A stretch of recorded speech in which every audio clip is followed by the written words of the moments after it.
വേദികളിലായി നടക്കുകയാണ്.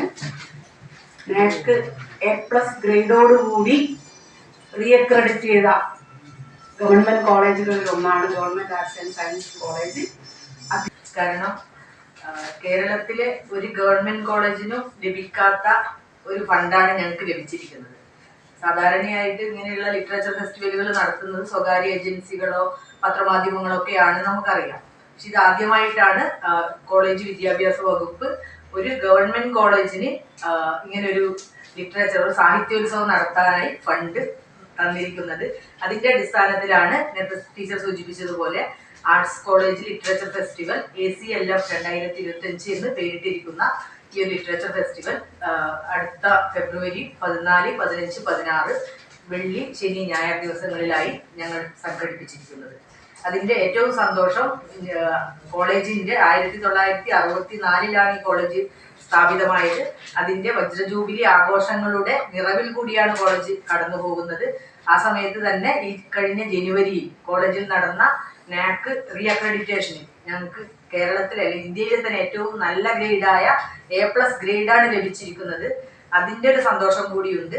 അപ്പം അത്തരമൊരു അവസരത്തിലാണ് ഇങ്ങനൊരു ലിറ്ററേച്ചർ ഫെസ്റ്റിവൽ ഞങ്ങൾ സംഘടിപ്പിച്ചിരിക്കുന്നത്. അതിൻ്റെ തീം എന്ന് പറയുന്നത് അതിജീവനത്തിൻ്റെ നിഴലുകൾ, വാക്കുകൾ മുറിവുകളെ അഭിമുഖീകരിക്കുമ്പോൾ എന്നതാണ്. അത് അതിന്റെ വിശദാംശങ്ങൾ ഞങ്ങളുടെ ക്യാമ്പ് ഡയറക്ടർ രാമനുണ്ണി മാഷാണ്. ഞങ്ങളുടെ എല്ലാ വിധത്തിലും ഞങ്ങളെ സഹായിച്ചുകൊണ്ട് അദ്ദേഹം ഞങ്ങളെ ഒന്നിച്ച് തന്നെയുണ്ട്. അദ്ദേഹം അതിന്റെ വിശദാംശങ്ങൾ പറയും. ഇതിന്റെ ഒരു പ്രധാന പ്രത്യേകത എന്ന് പറയുന്നത് അന്തർദേശീയ തലത്തിലും ദേശീയ തലത്തിലും കേരളത്തിനകത്തും പുറത്തും ഒക്കെ പ്രശസ്തരായ എഴുത്തുകാർ, പണ്ഡിതന്മാർ, ചലച്ചിത്ര പ്രവർത്തകരൊക്കെ ഇതിൽ പങ്കെടുക്കുന്നുണ്ട്. അന്താരാഷ്ട്ര തലത്തിൽ നമ്മുടെ അറബി സാഹിത്യത്തിലെ പ്രശസ്തരായ എഴുത്തുകാരനായ യമൻ സർവകലാശാലയിലെ മുഹമ്മദ് ഹസൻ ഹവർ ആണ് ഇതിൽ പങ്കെടുക്കുന്നത്. വിശദാംശങ്ങളെല്ലാം പ്രിൻസിപ്പൾ ഇവിടെ പറഞ്ഞു കഴിഞ്ഞു. ഇനി ഇതിന്റെ ഒരു സവിശേഷതകളെ പറ്റിയും പറഞ്ഞു കഴിഞ്ഞു. അതിലൊന്നും ഊന്നുക മാത്രമേ എനിക്ക് ചെയ്യാനുള്ളത്. ഇപ്പോൾ കോഴിക്കോട് പല ലിറ്ററേച്ചർ ഫെസ്റ്റിവൽ നടക്കുന്നുണ്ട്. കോഴിക്കോടല്ല, ഇപ്പൊ വാർഡ് തലത്തിൽ ലിറ്ററേച്ചർ ഫെസ്റ്റിവൽ എന്നുള്ള ഒരു അവസ്ഥയിലേക്ക് കേരളം എത്തി നിൽക്കുകയാണ്. കോഴിക്കോട് പിന്നെ സർക്കാരിന്റെ ആഭിമുഖ്യത്തിൽ ഉന്നത വിദ്യാഭ്യാസ വകുപ്പാകുമ്പോൾ സർക്കാരിന്റെ നേരിട്ടുള്ള ജനകീയമായിട്ടുള്ള ഒരു ഇടപെടലോടുകൂടി നടത്തുന്നത് കോഴിക്കോട് ആദ്യത്തെ അടുത്താണ്.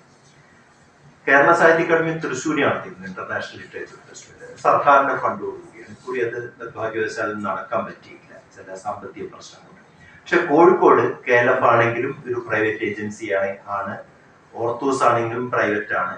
ഇങ്ങനെ ഇപ്പൊ പൊതുവായിട്ട് സർക്കാരിന്റെ ആഭിമുഖ്യത്തിൽ ജനകീയമായിട്ട് നടത്തുന്നത് നമ്മളെ ഏറ്റവും ജനകീയമായിട്ട് വിദ്യാഭ്യാസ സ്ഥാപനമായ ആർട്സ് കോളേജ് വെച്ച് നടത്തുന്നത് ഒരു പ്രധാനപ്പെട്ട കാര്യമാണ്.